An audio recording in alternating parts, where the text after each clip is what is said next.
हरे कृष्णा। आज की जो कथा है वो श्री कृष्ण भगवान उद्धव जी को जो उपदेश दे रहे हैं, तो श्री कृष्ण भगवान के मुख से उद्धव जी को उपदेश दिया गया है, वो कथा में है। तो बहुत ही अच्छी कथा है, तो आप लोग ज़रूर सुनिएगा।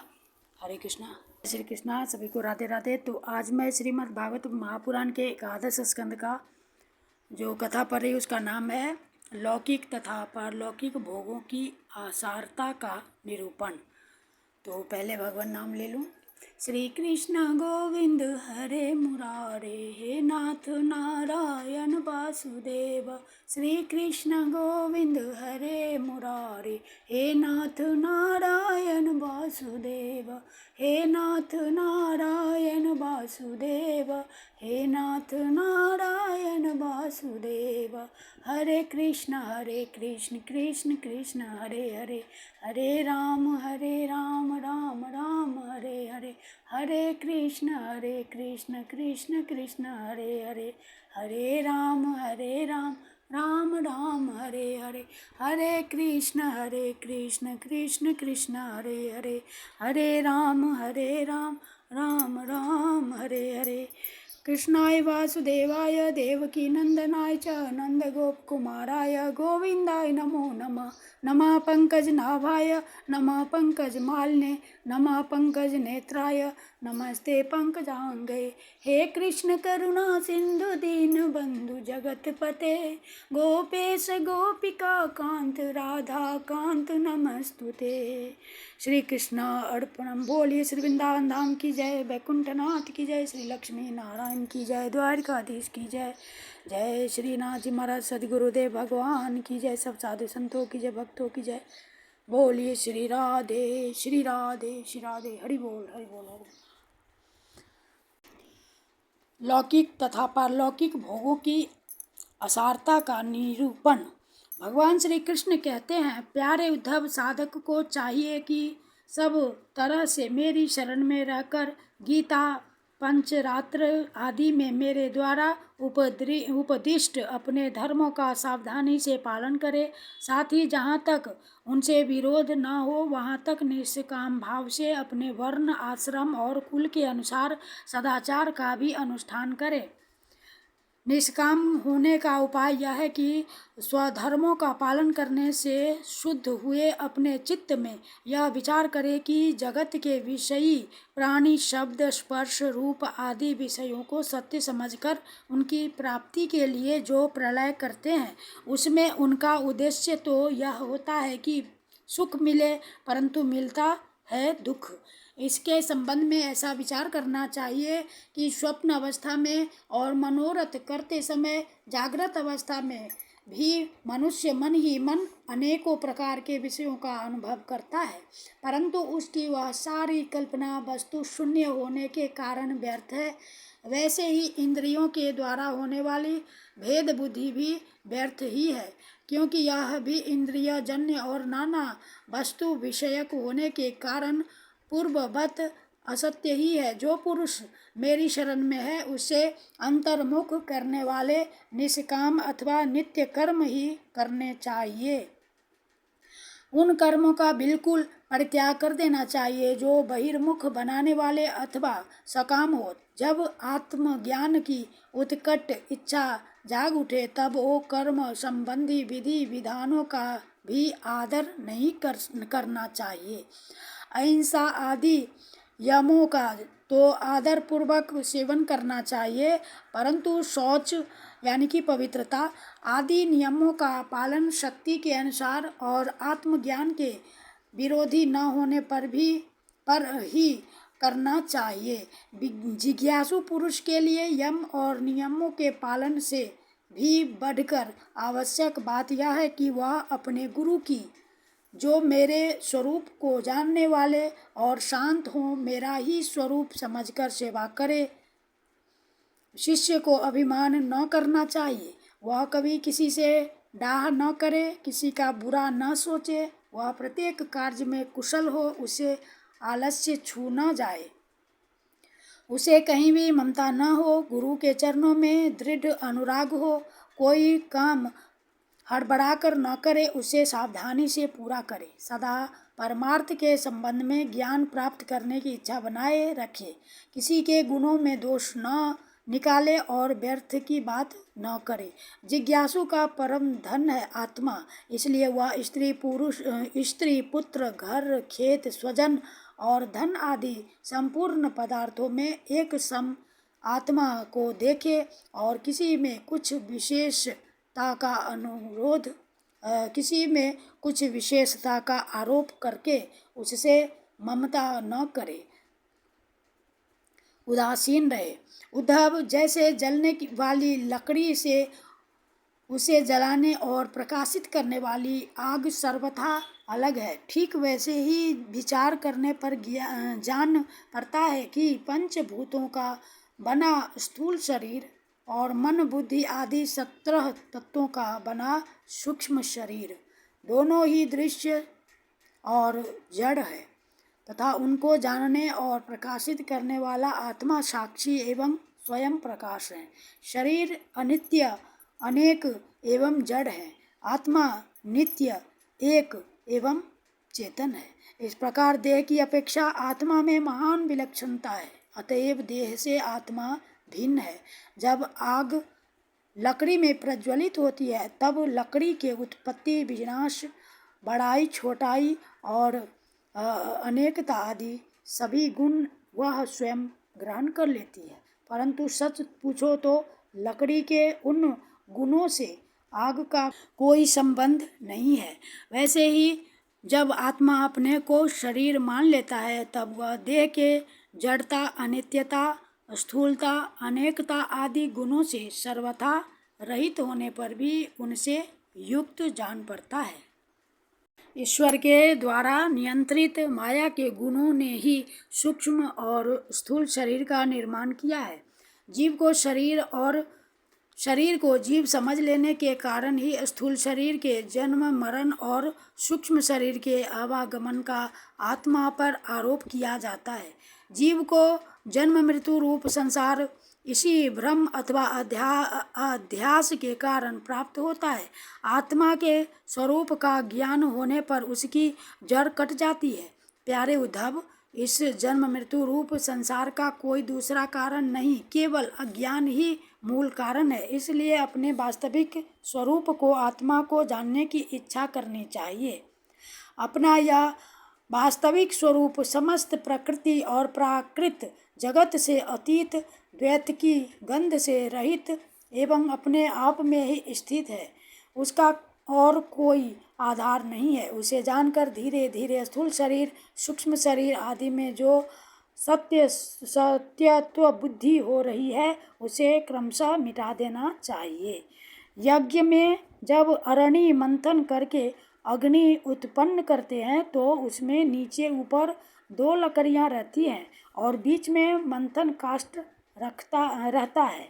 वैसे ही विद्यारूप अग्नि की उत्पत्ति के लिए आचार्य और शिष्य तो नीचे ऊपर की अरणियां हैं तथा उपदेश मंथन काष्ठ है। इनसे जो ज्ञान अग्नि प्रज्वलित होती है वह विलक्षण सुख देने वाली है। इस यज्ञ में बुद्धिमान शिष्य सद्गुरु के द्वारा जो अत्यंत विशुद्ध ज्ञान प्राप्त करता है वह गुणों से बनी हुई विषयों की माया को भस्म कर देता है। तत्पश्चात वे गुण भी भस्म हो जाते हैं जिनसे कि यह संसार बना हुआ है। इस प्रकार सबके भस्म हो जाने पर जब आत्मा के अतिरिक्त और कोई वस्तु शेष नहीं रह जाती तब वह ज्ञानाग्नि भी ठीक वैसे ही अपने वास्तविक स्वरूप में शांत हो जाती है। जैसे समिधा न रहने पर आग बुझ जाती है। प्यारे उद्धव, यदि तुम कदाचित कर्मों के कर्ता और सुख दुखों के भोक्ता जीवों को अनेक तथा जगत काल वेद और आत्माओं को नित्य मानते हो, साथ ही समस्त पदार्थों की स्थिति प्रवाह से नित्य और यथार्थ स्वीकार करते हो तथा यह समझते हो कि घट पट आदि बाह्य आकृतियों के भेद से उनके अनुसार ज्ञान ही उत्पन्न होता और बदलता रहता है, तो ऐसे मत के मानने से बड़ा अनर्थ हो जाएगा, क्योंकि इस प्रकार जगत के कर्ता आत्मा की नित्य सत्ता और जन्म मृत्यु के चक्कर से मुक्ति भी सिद्ध न हो सकेगी। यदि कदाचित ऐसा स्वीकार भी कर लिया जाए तो देह और संवत्सर आदि कलावयवों के संबंध से होने वाली जीवों की जन्म मरण आदि अवस्थाएं भी नित्य होने के कारण दूर न हो सकेंगी, क्योंकि तुम देहादि पदार्थ और काल की नित्यता स्वीकार करते हो। इसके सिवा यहाँ भी कर्मों का कर्ता तथा सुख दुख का भोक्ता जीव परतंत्र ही दिखाई देता है। यदि वह स्वतंत्र हो तो दुख का फल क्यों भोगना चाहेगा। इस प्रकार सुख भोग की समस्या सुलझ जाने पर भी दुख भोग की समस्या तो उलझी ही रहेगी। अतः इस मत के अनुसार जीव को कभी मुक्ति या स्वतंत्रता प्राप्त न हो सकेगी।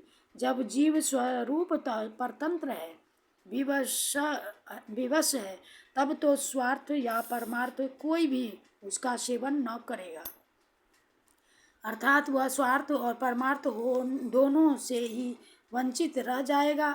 यदि यह कहा जाए कि जो भलीभांति कर्म करना जानते हैं वे सुखी रहते हैं और जो नहीं जानते उन्हें दुख भोगना पड़ता है, तो यह कहना भी ठीक नहीं, क्योंकि ऐसा देखा जाता है कि बड़े बड़े कर्म कुशल विद्वानों को भी कुछ सुख नहीं मिलता और मूढ़ों का भी कभी दुख से पाला नहीं पड़ता। इसलिए जो लोग अपनी बुद्धि या कर्म से सुख पाने का घमंड करते हैं उनका वह अभिमान व्यर्थ है। यदि यह स्वीकार कर लिया जाए कि वे लोग सुख की प्राप्ति और दुख के नाश का ठीक ठीक उपाय जानते हैं तो भी यह तो मानना ही पड़ेगा कि उन्हें भी ऐसे उपाय का पता नहीं है जिससे मृत्यु उनके ऊपर कोई प्रभाव न डाल सके और वे कभी मरे ही नहीं।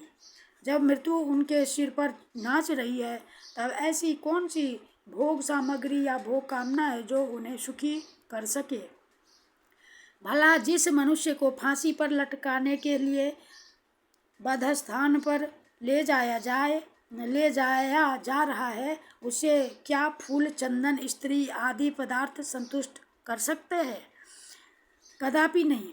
अतः पूर्वोक्त मत मानने वालों की दृष्टि से न सुख ही सिद्ध होगा और न जीव का कुछ पुरुषार्थ ही रहेगा।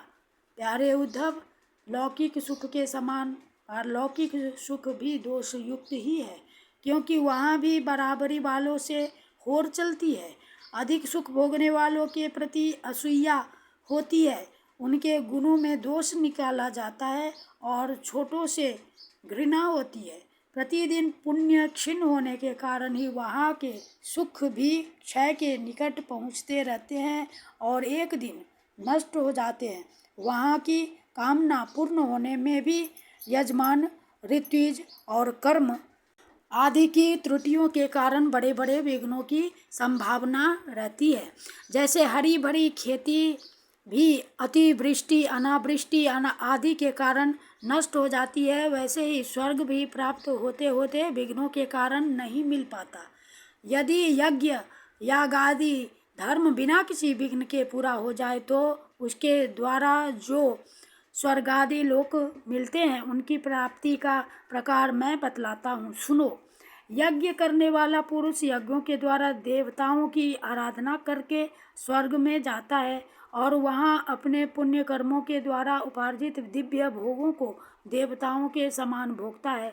उसे उसके पुण्यों के अनुसार एक चमकीला विमान मिलता है और वह उस पर सवार होकर सुर सुंदरियों के साथ विहार करता है। गंधर्वगण उसके गुणों का गान करते हैं और उसके रूप लावण्य को देखकर दूसरों का मन लुभा जाता है। उसका विमान वह जहाँ ले जाना चाहता है वहीं चला जाता है और उसकी घंटियाँ घनघनाकर दिशाओं को गुंजारित करती हैं। वह अप्सराओं के साथ नंदन वन आदि देवताओं की विहार स्थलियों में क्रीड़ाएं करते करते इतना बेसुध हो जाता है कि उसे इस बात का पता ही नहीं चलता कि अब मेरे पुण्य समाप्त हो जाएंगे और मैं यहाँ से ढकेल दिया जाऊँगा। जब तक उसके पुण्य शेष रहते हैं तब तक वह स्वर्ग में चैन की बंसी बजाता रहता है, परंतु पुण्य क्षीण होते ही इच्छा न रहने पर भी उसे नीचे गिरना पड़ता है, क्योंकि काल की चाल ही ऐसी है। यदि कोई मनुष्य दुष्टों की संगति में पड़कर अधर्मपरायण हो जाए, अपनी इंद्रियों के वश में होकर मानी करने लगे, लोभवश दाने दाने में कृपणता करने लगे, लंपट हो जाए अथवा प्राणियों को सताने लगे और विधि विरुद्ध पशुओं की बलि देकर भूत और प्रेतों की उपासना में लग जाए, तब तो वह पशुओं से भी गया बीता हो जाता है और अवश्य ही नरक में जाता है। उसे अंत में घोर अंधकार, स्वार्थ और परमार्थ से रहित अज्ञान में ही भटकना पड़ता है। जितने भी सकाम और बहिर्मुख करने वाले कर्म हैं, उनका फल दुख ही है। जो जीव शरीर में अहंता ममता करके उन्हीं में लग जाता है, उसे बार बार जन्म पर जन्म और मृत्यु पर मृत्यु प्राप्त होती रहती है। ऐसी स्थिति में मृत्यु धर्मा जीव को क्या सुख हो सकता है क्या? सारे लोक और लोकपालों की आयु भी केवल एक कल्प है, इसलिए मुझसे भयभीत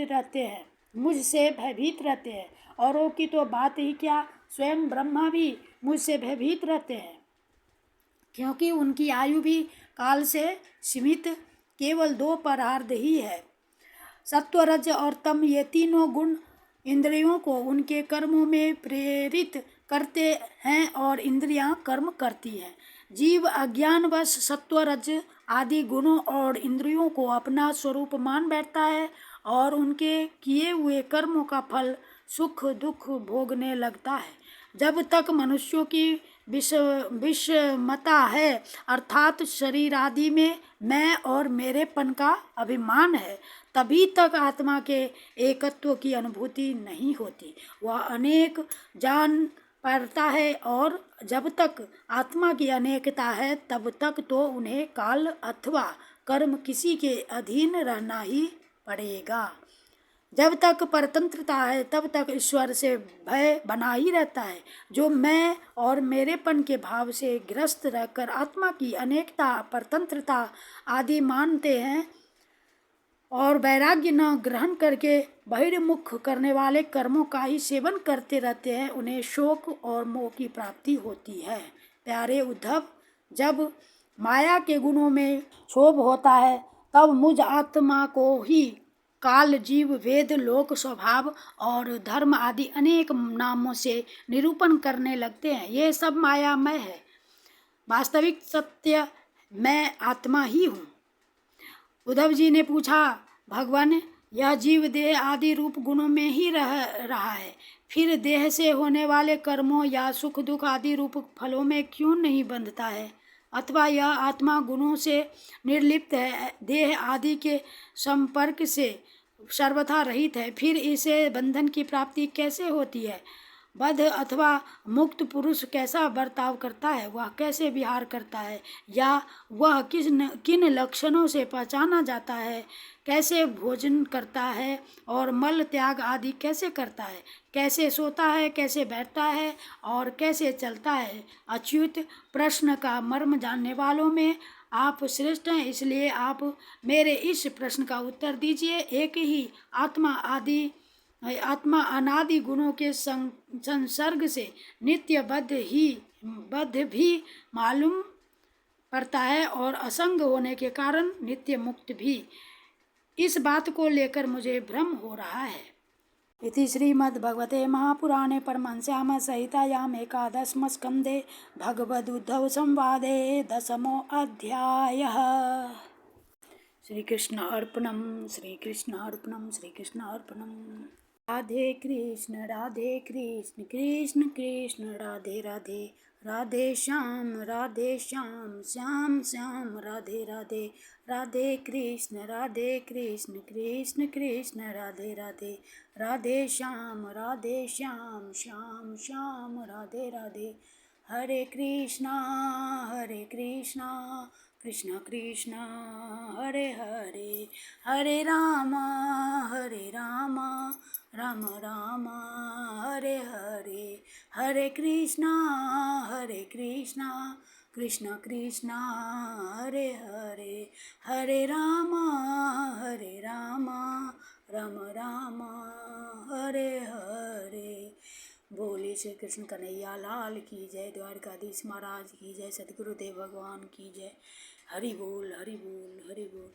ओम कृष्णाय वासुदेवाय हरे परमात्मने प्रणतः क्लेशनाशाय गोविंदाय नमो नमः।